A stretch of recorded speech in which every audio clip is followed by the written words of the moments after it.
Hi viewers, welcome to this channel. So JNTUH కింద చదివే students కానివ్వండి, చదువు అయిపోయిన స్టూడెంట్స్ కానివ్వండి, వీళ్ళందరికి కూడా గుడ్ న్యూస్ అండి. సో అందరికీ అన్ని యూనివర్సిటీ వాళ్ళకి గుడ్ న్యూస్ స్టూడెంట్స్.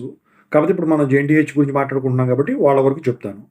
ముందుగా అయితే ఇంతవరకు ఈ ఛానల్ సబ్స్క్రైబ్ చేసుకున్న వాళ్ళు సబ్స్క్రైబ్ చేసుకొని ఈ వీడియోని లైక్ చేసి షేర్ చేయండి. మీకు కనుక నాతో మాట్లాడాలంటే కాల్ మీ 4 ద్వారా కాల్ చేయండి. Telugu engineering education Telegram channel join అవ్వండి. ఈ వీడియోకి ఒక హైప్ ఇవ్వండి. ఇక టాపిక్లో వెళ్తే ఇక్కడ మీకు 2 గుడ్ న్యూస్లు ఉన్నాయి. ఫస్ట్ది వచ్చేసరికి ఏంటంటే, మీకు సర్టిఫికెట్లు కాలేజీలో ఇవ్వట్లా. ఎందుకు ఇవ్వట్లేదు? రీఎంబర్స్మెంట్ పడలేదని ఇబ్బంది పెడుతున్నారు. అంటే అన్ని కాలేజీలు కాదు, కొన్ని కాలేజీలు. అయితే వీళ్ళు కోర్టుకి వేశారు స్టూడెంట్స్. కోర్టు ఏమి ఆర్డర్ వేసిందంటే, స్టూడెంట్స్ సర్టిఫికెట్స్ ఇవ్వకుండా రీఎంబర్స్మెంట్ ఇష్యూ సాకు చూపిస్తూ వీళ్ళని గనక ఇబ్బంది పెడితే వాళ్ళ మీద లీగల్ యాక్షన్ తీసుకోండి అని చెప్పేసి ఆర్డర్ చేసింది. ఇక దానికి సంబంధించిన ఒక కమిటీని ఏర్పాటు చేయాలని యూనివర్సిటీలకి ఆర్డర్ వేయడం అయితే జరిగింది.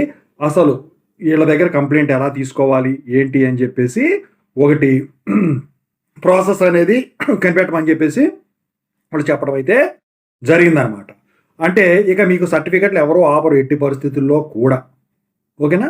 సో ఇది కోర్టు నుంచి వచ్చింది. ఇక రెండో గుడ్ న్యూస్ ఏంటంటే, ఇప్పుడు రీఎంబర్స్మెంట్ బకాయిలు పడలేదు. ఈ రీఎంబర్స్మెంట్ బకాయిలకు సంబంధించిన స్టేటస్ గురించి కూడా మాకు సబ్మిట్ చేయమని చెప్పేసి కోర్టు వాళ్ళు అయితే చెప్పడం అయితే జరిగిందనమాట, హైకోర్టు వాళ్ళు.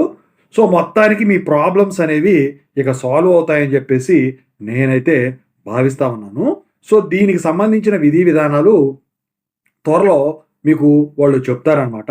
ఖచ్చితంగా అయితే మీకు ఇక ఎటువంటి ప్రాబ్లమ్స్ ఉండవు. అన్ని కాలేజీలు ఇబ్బంది పెట్టట్లేదు, కొన్ని కాలేజీలు ఇబ్బంది పెడుతున్నాయని చెప్పేసి స్టూడెంట్స్ చెప్తా ఉన్నారు. ఆ కాలేజీల వరకు ఇక ఏమవుతుందో చూడాల్సి ఉంది.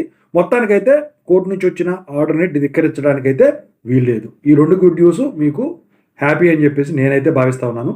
ఒక లైక్ అయితే వణికింది.